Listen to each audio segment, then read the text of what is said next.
Sa pamamagitan ng mga grupo na lumikha at ginawa ay pinagpatuloy na likhain ang walang sawa at walang humpay na kagandahang ating nakikita.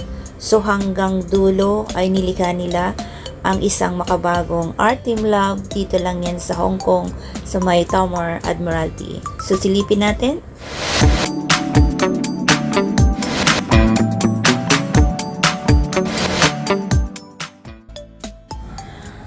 Anong uri ng sining ang Team Love? So gumagawa ang Team Love ng digital na artwork na nakabatay sa konsepto ng walang humpay at walang hangganang kaisipan at isinama ang mga advanced na teknolohiya at ang mga exhibition ay pinalakas na nagmumula sa Epson digital technology. So, Team Love creates digital artwork which is based on the concept of borderless and integrates advanced technologies. The exhibitions are powered by Epson digital technology. And nakita naman natin na very powerful yung lights lang, syempre. And lahat ng makikita natin yung puno, everything na para tayong nasa fairy tale. Sobrang ganda. No, kulang na lang Diyosa para maging isang paradise talaga. So, sa pagkakataong ito, dito ako nag-stop sa mga puno talaga. Dito ako nag-pay attentions kasi sobrang ganda. Yung bang, kung ganito bang maglalakad ka sa atin, sa kagubatan, tapos biglang ganito kaganda ang ating makikita or makakasalubong, hindi ka ba ma-amaze sa ganda nito? 'Di ba? So, doon talaga ako nag-focus sa mga puno kasi nga pinagkaabalahan nila. So, may mga lights dyan sa ibaba. So, iyan ang nagbibigay ng lights para lang makita yung beauty, difference. Kung sa atin ba ay power, yung may panel ba yan tawag dito? I forget, basta ganon. Sorry guys kasi nakakalimutan ko minsan yung gusto kong sabihin. But anyway, yun po talaga yung 6 eye catching arts in Hong Kong. Yung highlights ng Along Cities, iconic. Yung magkaroon ka ng giant, luminous, colored, avoid some floating out across Victoria Harbor from the Team Love continuous exhibition which is part of Hong Kong. So, 'di ba, nakakatuwa 'yun at isang napakagandang pagkakataon na pinapasaya yung mga tao, yung community, yung mga turista at yung mga pumupuntang different country at saka free entrance.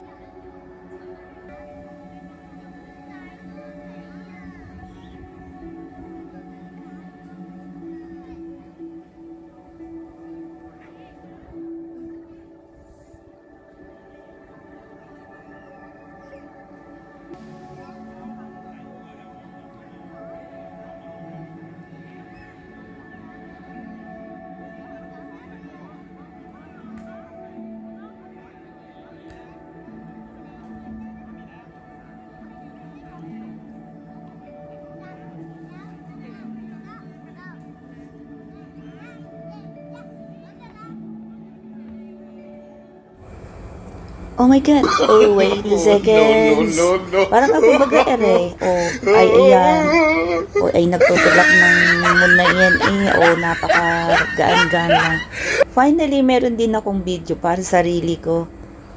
Talaga namang imot-imot, play, a little bit. So, kahit nag-iisa, at least happy.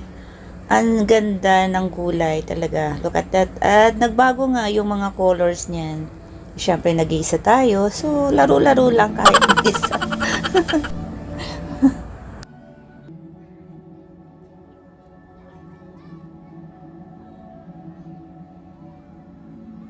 Yung pagkakataon nga nito na hindi ako makaalis-alis. Kasi yung oras na to, almost 10 o'clock, 8 p.m. na. So, I will start 8:30. Pero nag-enjoy talaga ako na pagmasdan yung kagandahan, yung nag-i-enjoy lahat ng tao, lahat ng possibility na pwede nilang gawin, mag-picture o lahat na yata dumikit para lang makuhanan sila. Sobrang ganda kasi talaga. So amazing, at kung may pagkakataon lang talaga nandito kayo guys, nako, matutuwa kayo. At tingnan natin. So I think magtatagal pa to ng June 2. So babalik pa rin ako dito one of these days, at kasama na yung daughter ko para maipasyal ko siya dito at pakuhanan ko rin siya ng video. At alam ko mag-i-enjoy siya pagka nandito siya, at least maaabot pa niya ang ano na ito, Art Team Love dito sa May Tamar. Ayan. So konti lang yung kuha ko for myself, kasi nga ayan, I'm so afraid na masita tayo dahil bawal nga ang tripod, kaya sa gilid ko lang talaga inilagay yung aking tripod. Grabe, 'di ba? Pambihira kang makita. Meron sa araw pero hindi mo makikita talaga yung lights. Kaya kung pupunta kayo dito is gabi talaga. Yung mga nandito sa Hong Kong, of course. So, maya ng konti is syempre magde-decide na rin tayong pumalis. Pero, ayan, for the time being, stay for a while. At nagmamasdan ko lang sila kung gaano sila ka-excite sa art na to, at napakaganda talaga. Marami din namang mga volunteers na nasa paligid lang. If you want to take ask them to take some pictures, tutulungan kanila. I was exactly mentioned that Art Team Love ay all over, not really all over the world, some of the countries. So especially ang Tokyo. So ito po ay nagsimula from Japan. So 4 friends and Mr. Toshiyuki Inoko, sila yung nagpasimuno dito ng Team Love. Initially made Little Prophets, but began to grow its reach through the creation of websites and smartphone applications, as well as office and store designs for outside corporation.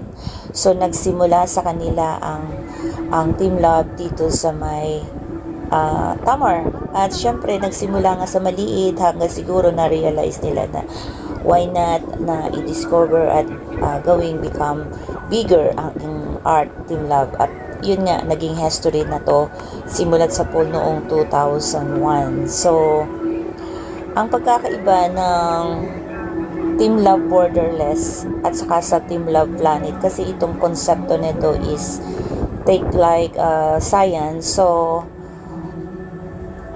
yung pagkakaiba ng Team Love Planets, immerse you in tactile sensations and hands-on activities like walking in water.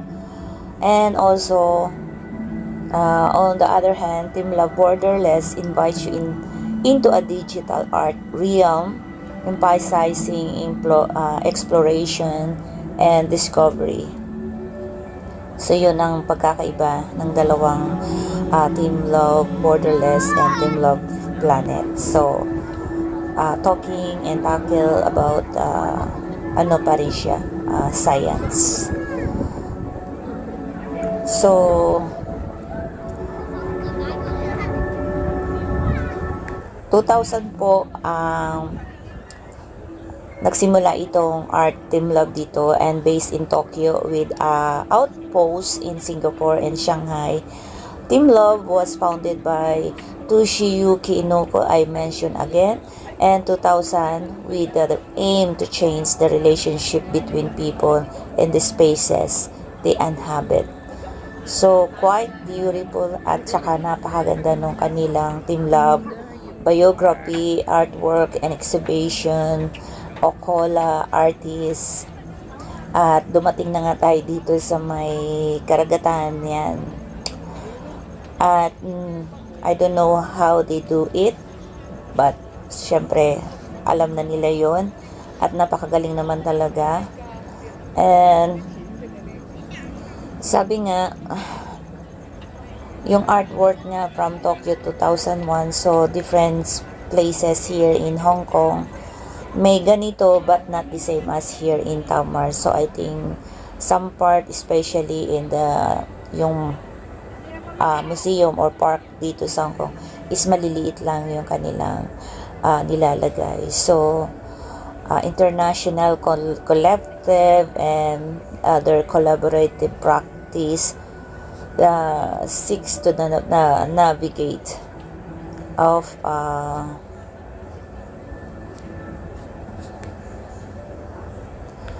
so hindi lamang ang part na makikita yung ganito, kasi meron din sa may part ng North Point na isang napakaganda rin na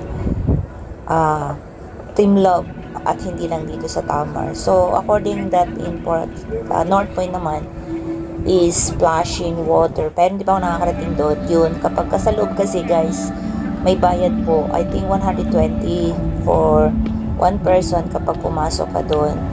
At you will enjoy naman, but maybe next time I'm going to try. So malapit lang ako dyan sa lugar na yan. So it's time for me to go. At yan nga, palakad na tayo palabas. So nasa labas na po ako ng site, wala na ako sa loob, kaya because almost 10:30 na rin ng gabi, so I need to go back home. At yan nga po guys, yung Art Team Love dito sa may Tamar, at nakita natin yung beauty, yung different colors ng mga egg.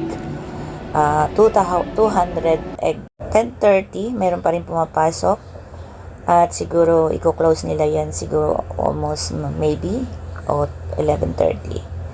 So yun ang concept dito sa Art Team Love dito sa Tamar. So yun lang guys, at maraming salamat for joining me again sa ating journey dito sa Tamar Park sa Admiralty dito sa Hong Kong, at hopefully nag-enjoy kayo sa ating ipinakita ngayong gabi. Maraming salamat sa inyong lahat guys, at see you soon on my next vlog, and don't forget to hit the notification bell and subscribe na rin po sa wala pang subscribe. Okay?